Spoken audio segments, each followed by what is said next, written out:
Bonjour et bonsoir, ça dépend où vous êtes, vous trouvez le vice-versa, vous souhaitez une agréable et excellente journée.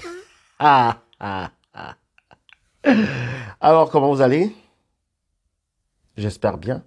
Non, pour certaines personnes, j'espère bien, n'a pas vraiment sa place. Parce que je reçois beaucoup de mails tous ces derniers temps de certains parents qui se plaignent parce qu'ils n'arrivent pas à obtenir la garde alternée de leurs enfants, qui se plaignent parce que le pervers narcissique, la pervers narcissique a réussi justement à les encercler, à les estampiller, à montrer qu'ils étaient des mauvais parents et ceux-ci n'arrivent même plus à voir leurs enfants.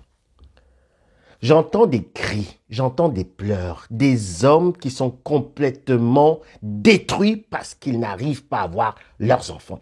Alors, je vais vous dire quelque chose. D'abord, je vais parler aux hommes. Vous devez arrêter d'abord de pleurer. Vous devez arrêter de chialer. Vous devez maintenant vous mettre au travail. Vous savez, même si vous avez des contentieux avec votre ex, cette vipère ancienne ou cette zombie, et que vous arrivez justement devant les assistants sociaux pour gérer la garde alternée. Et vous arrivez déjà amoché. Vous arrivez déjà triste. Vous arrivez déjà avec la queue entre les jambes. Mais qu'est-ce que vous pensez que l'assistant social peut penser de vous? L'assistant social ne va que voir un parent, un papa qui n'a pas assez de force pour pouvoir même s'occuper de son enfant ou de ses enfants. Qu'est-ce que vous pensez quand vous avez justement un procès et vous arrivez devant madame le juge, vous arrivez devant monsieur le juge et vous êtes en train de pleurnicher parce que vous n'arrivez pas à voir vos enfants, parce que voilà, elle a raconté des choses sur vous. Mais qu'est-ce que vous pensez qu'ils vont s'imaginer? Quelle sera l'analyse de monsieur le juge, de madame le juge, sur votre personnalité, sur votre psychologie? Elle va seulement voir un homme blessé, elle va voir un homme amoché, elle va voir un homme qui n'a plus assez de ressources pour pouvoir d'abord se relever lui-même, pour pouvoir se relever lui-même, pour pouvoir s'autodéterminer. Elle va voir un homme comme ça, et qu'est-ce que vous pensez? Et la perverse narcissique, elle est là avec ses avocats, elle a plus de force, elle a plus de capacité de convaincre, elle est en train d'argumenter, elle est vraiment sur son cheval, sur son piédestal, et vous êtes là en train de pleurer. Non, ce qu'elle dit, c'est pas vrai, je sais pas. Non, il faudrait que vous arrêtiez maintenant. Je parle directement aux hommes parce que là, vous n'allez jamais rien obtenir. Dans ce genre de cas, ou bien avec ce mindset, vous n'allez jamais rien obtenir. Vous devez arrêter maintenant de pleurer et vous mettre au travail. C'est fini les chialeries. C'est fini les pleurs, les lamentations. Elle a fait ceci. On sait déjà que les femmes pervers narcissiques, elles savent taper où ça fait mal.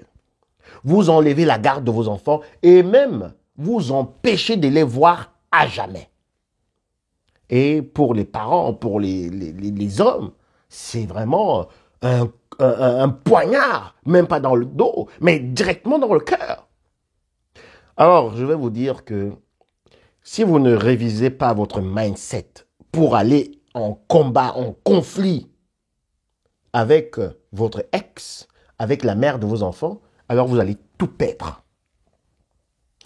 Parce que si vous avez des garçons et qu'ils voient votre attitude, alors ils ne seront même pas motivés à venir vers vous. Ils vont voir un papa blessé. Ils vont voir un papa traumatisé, un papa dans la dépression. Et vous n'allez pas leur donner justement la motivation même également de se tenir à vos côtés. Non. Ils savent que vous ne pouvez rien leur donner. Puisque leur maman, la pervers narcissique, la zombie, la vipère ancienne, elle a plus de force, elle a plus d'énergie, elle vous a déjà aspiré, elle vous a déjà absorbé. Et les enfants se disent, mais c'est préférable d'aller chez maman. Parce qu'elle encore, elle est entreprenante, elle parle bien, elle peut faire ceci, elle est combative, elle est indépendante en plus. Et c'est mieux d'être avec que d'aller chez papa. Parce que papa est en train de chialer, papa est en train de pleurer, papa est en train de se lamenter tout le temps. Donc, je voudrais dire, arrêtez, hein, arrêtez de pleurnicher. Et je voudrais aussi dire au papa que vous allez montrer vraiment un très mauvais exemple si vous continuez à rester dans cette condition. Condition de pleurnichard, de pleurard et de faible. Vous allez tout perdre. Vous allez montrer vraiment un modèle qui n'est pas bien pour les enfants. Et si vous avez encore des garçons, alors sachez que vous allez plutôt leur montrer que les femmes doivent toujours leur dominer. Que les femmes doivent toujours dominer sur les hommes. Et ne vous étonnez pas que vos enfants, les garçons particulièrement, je dis particulièrement, je m'adresse ici aux hommes. Pour les garçons, sachez qu'ils vont tomber également sur des perverses narcissiques, sur des manipulatrices, sur des psychopathes et sur des femmes sado-maso. Donc les femmes qui les embrigadent. Parce qu'ils auront le même modèle. Ils auront le modèle de leur papa. Alors arrêtez de chialer et mettez-vous au combat. Et si vous avez besoin de l'aide, cherchez de l'aide parce que les gens intelligents savent chercher de l'aide. Et maintenant, adressons-nous aux femmes. Alors si vous êtes une femme et que vous avez justement ces conflits également avec votre ex, ce zombie ou cette vipère ancienne ou également un enfant de la Médienne, alors ne regardez pas seulement ce que le parent narcissique vous a fait, mais tenez compte également de vos enfants. Vous avez encore assez de force pour vous battre. Vous avez encore plus de force que vous l'imaginez. Donc arrêtez de vous complaindre, de vous plaindre et de toujours être là comme une victime. Non, non, non, non, non. Vos enfants ont besoin de voir une maman qui se bat pour eux. Et aussi dans ce cas, si vous avez des filles, alors là, vous devez laisser un exemple à ces filles. D'une maman combative, d'une maman qui ne laisse rien, qui ne se laisse pas faire. Arrêtez de pleurer également. Et si les enfants ont déjà un certain âge, comme j'aime toujours bien le répéter, disons à partir de 16 ans, ils sont déjà des teenies, des teenagers comme on dit, alors là, maintenant, vous devez être un peu plus astucieuse pour pouvoir récupérer vos enfants. Parce que